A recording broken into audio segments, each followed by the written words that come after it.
Hey guys, welcome back to another Genshin Impact video. One of the best performing videos on this channel was on the 5 best DPS characters last year, and it was made before version 3.0, which as you know, was a very transformative update to the existing meta, from our perceptions of the most optimal team compositions to all the new characters that came out. With that in mind, I want to make a revised version to account for all of the new changes. I believe in the first video, I even mentioned it's highly probable that the video will be outdated because of 3.0. So for this week and next week, I'll be making new iterations of the top 5 best characters for DPS and support. Today we'll talk about the damage dealers. Genshin Impact has progressively become more holistic when assessing a character's capabilities. In the first video, I mostly talked about on-field damage dealers in regards to how they would perform without consideration for the teams they're in, even though that's a huge determining factor for their viability. Some newer characters also explicitly state that they can only function at their best when paired up with specific teammates, and would be suboptimal if not outright unusable if those conditions aren't met. Secondly, there were a good number of comments bringing up whether X or Y characters should have taken a spot on the list for their sheer damage output despite not being on field themselves, and I admit that was an oversight on my part. Sub-DPS units are far and away the strongest class in the game for having comparable damage output to main DPS without the stipulation of having to be the active character. Even if they don't have as much total output as their main counterparts, the convenience and fluidity of not having to be the active character to do their job should have lended credence to their strength. Having established that, one final thing I want to clarify is, while I will mention the specific teams or formations of the 5 characters in question, this will ultimately focus on their own personal capabilities. In other words, they may be the best damage dealers in the game, but their teams may not necessarily be the best teams overall. Though since Genshin consists of primarily DPS checks, how much damage you can do sort of coincides with how good the team is overall. Lastly, as usual, don't take this as objective fact. This is an opinionated video, although I did my best to gather opinions from other players to supplement mine. Let's begin.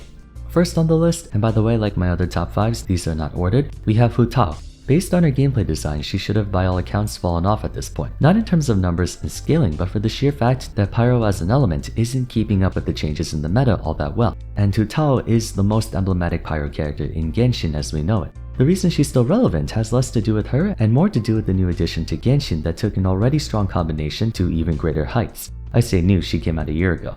Yelan.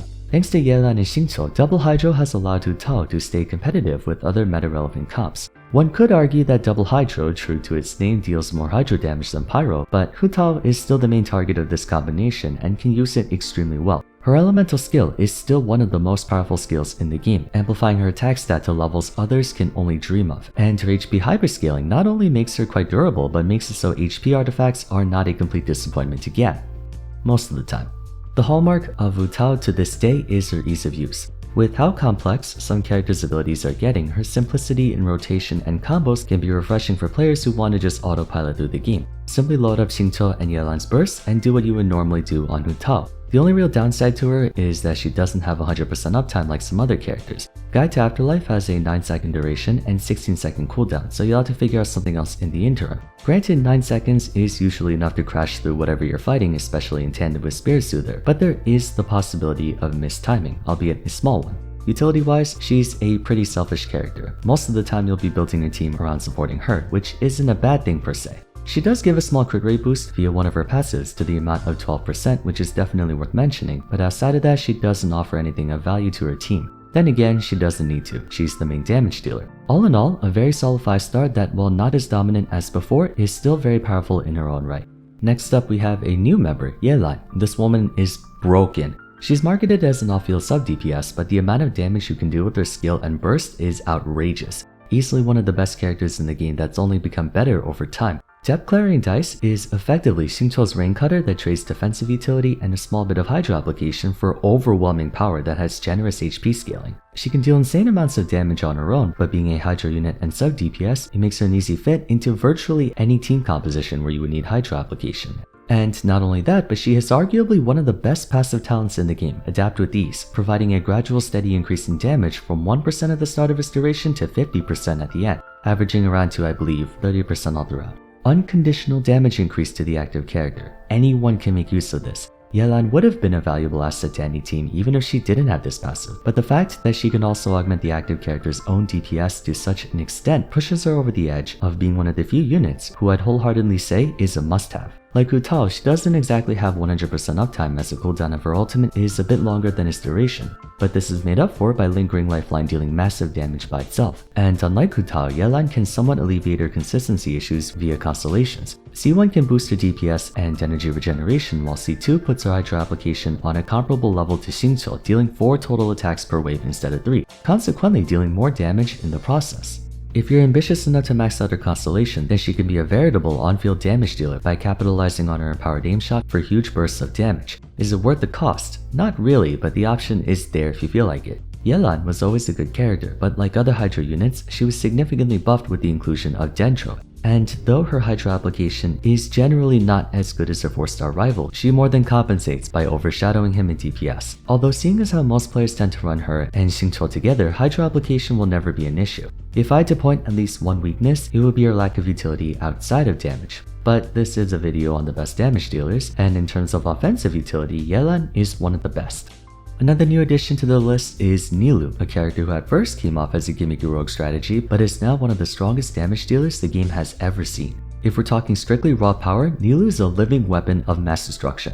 Her bountiful course can deal so much damage, especially against clusters of enemies, and the way she does this is through both her passive talents. Whenever triggering the bloom reaction on a character imbued with the Golden Chalice's bounty, regular Dendro cores become bountiful cores that explode very fast and in a wider radius. While this comes at the cost of being unable to use either Hyper Bloom or Burgeon, the damage is compensated by the ridiculous HP scaling they get, increasing by 9% per 1000 points of health that she has above 30,000, up to a cap of 400% or 5 times more damage. Bear in mind that Elemental Mastery still applies. This damage amp is beyond insane, and the fact that everyone on her team can spawn Bountiful Cores makes it surprisingly consistent as well, contributing to her 5-star rating in both DPS and Burst. You may have noticed that her other ratings are not quite as high, and that's because the price of such magnificent damage output is that she has quite possibly the worst party versatility of any character period, even mono Geo teams I would argue. She can only have Hydra and Dendro characters on her team, which may not sound that bad as those two might be the best elements in Genshin right now, but that heavily restricts who you can use and by extension, a lot of utility that might be beneficial to Nilou.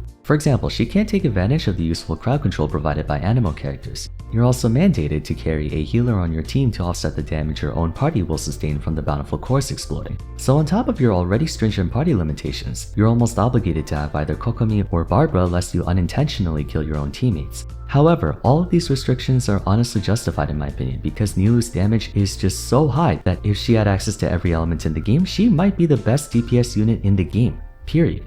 Like, you would have no reason to use anyone else, she's that good. And she can get even better with constellations, namely C2 which breaks Hydro and Dendro resistance by 35% each. Conveniently, her entire team consists of Dendro and Hydro damage. She may not be everyone's cup of tea in light of the hoops you have to jump through to make her work, but you will be handsomely rewarded if you work past them. Unless I'm mistaken, Nilou, Kokomi, Nahida, and Xingqiu or Yelan is the top DPS team right now. Don't quote me on that, but it just goes to show you the extent of her power.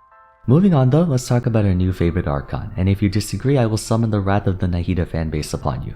No, but seriously, Nahida is an easy choice to make. In contrast to the aforementioned three, she doesn't put as much emphasis into brute force, instead the facilitation of damage. I wasn't sure whether she would be a support or damage dealer, but I believe in every Hyper Bloom team featuring her, she's the one dealing the damage most of the time. So basically, when using all schemes to know, whenever an elemental reaction is triggered on a marked enemy, or when they take damage from Dendro cores, which if you didn't know cannot trigger elemental reactions themselves, those marked targets take follow-up Dendro damage, and the way Illusory Heart works, she gets buffs based on what elements are in your party. If you have Pyro units, then she does more damage per follow-up, and if you have Electro units, then she does follow-ups more often, which amount to the same thing of more damage. But given said damage is based on both your attack and elemental mastery, it does a lot of freaking damage in the long term, but more inconspicuously. Her passive talent can increase the bonus damage and crit rate of that follow-up Dendro attack even further, and if you get her second constellation, she allows all bloom reactions to critically strike for double damage, and all quicken reactions to shred defense by 30%. Now, whether we should call this damage by proxy or support is entirely up to you, but point being, she does a ton of damage in a roundabout way.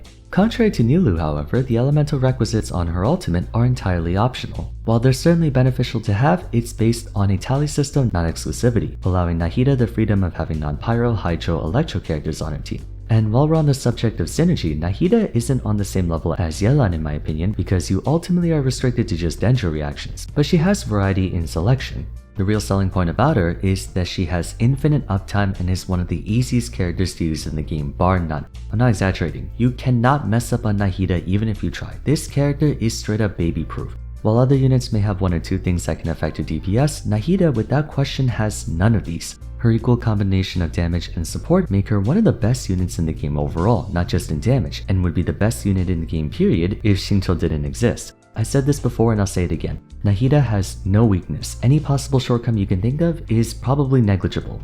Last but not least, we have Raiden Shogun. Choosing the final member was surprisingly tough, not gonna lie. I was torn between Shogun, Ayato, and Nahida, but didn't want the entire list to just be Dendro and Hydro characters. So for the sake of diversity, I went with Shogun, specifically the Hyper Carry / Hyper Bloom variant, not Raiden National. Shogun's a very jack-of-all-trades character, kind of like Nahida. While her damage is nothing short of exquisite, I feel like less of it stems from her directly and more from how she indirectly makes her teammates stronger, which ultimately makes her stronger. The point of focus for her Hyper Carry variant is her Elemental Burst, a powered-up version of Hu Tao's Guide to Afterlife, where following a cataclysmic screen nuke, for 7 seconds, all of her attacks get converted to electro damage and deal more damage based on how much resolve you built up beforehand. And the way you accumulate resolve is by either gaining elemental orbs or particles, meaning energy regeneration, and when her party members use their Elemental Bursts. This is partly the reason behind my rating her consistency and ease of use the way I did. Objectively, it's not that difficult to stack up her resolve and whatnot, but compared to the other 4 characters, Shogun requires a bit more execution and timing on your rotations. Fortunately, she has built-in things that facilitate it, as she can battery your team during her ultimate duration a fair bit, not to mention her hyperscaling being centered around energy recharge. Similarly to Yelan, Shogun can be made more consistent via her Constellation 1. And Constellation 2 causes all damage dealt from her burst to deal partial true damage, more than half in fact. C2 is really where the power comes from. Ignoring 60% of her target's defense is a monumental damage boost, especially when fully powered up. The rapid electro application from Ultimate also makes her a great candidate for Hyper Bloom in tandem with the periodic electro damage from her skill, leading to quite the assortment of options. I find Dendro Reaction Shogun to be more consistent, especially in more protracted fights, as the obvious downside with their Hyper Carry variant is that she has a painfully long cooldown of 18 seconds in between bursts. So if she has to fight waves of enemies or fails to execute all targets during those 7 seconds, you have to find something else to do. Then again, I can't imagine a scenario where a Hyper Carry C2 Shogun enhanced with Kazuha, Bennett, and C6 Gujo Sada doesn't deal enough damage to annihilate everything in her path. Even though Nahida pairs really nicely with Shogun for multiple reasons, the main gripe I have with this is that her Elemental Burst doesn't deal damage, so it doesn't take advantage of Shogun's burst damage buff. On the other hand, Shogun's consistent off-field electro application helps nicely with supplementing Hyper Bloom whenever she's waiting for her ultimate to come back up. Of course, she still has her trusty Raiden National team if you want something more relaxed. It's gotten power crept by all the new teams that came out or have been discovered, but Shogun's flexibility, courtesy of her utility, application, and battery have more than withstood the test of time. Alright, there you have it, the 5 strongest damage dealers in Genshin Impact as of version 3.7. A lot has changed over the past year, and needless to say, Hydro and Dendro have kind of become the new Pyro and Cryo in terms of elemental dominance, and I figure it's only going to get even more dominant when Fontaine comes out and we get the Hydro Archon. Can't even begin to fathom how strong she'll be when we have Kokomi, Shinto, Yelan, Ayato, and Nilou, but we'll have to wait until then. Feel free to share your thoughts on my list in the comments down below if you agree or disagree with my points, but as always, if you enjoyed the video, it would be great if you could leave a like and subscribe. Don't forget to follow me on Twitter at Vars, join my Discord server, and stay tuned for my updated top 5 support characters, which will come out next week. Till next time, thanks so much for watching, and I look forward to seeing you again soon. Take care. Take care.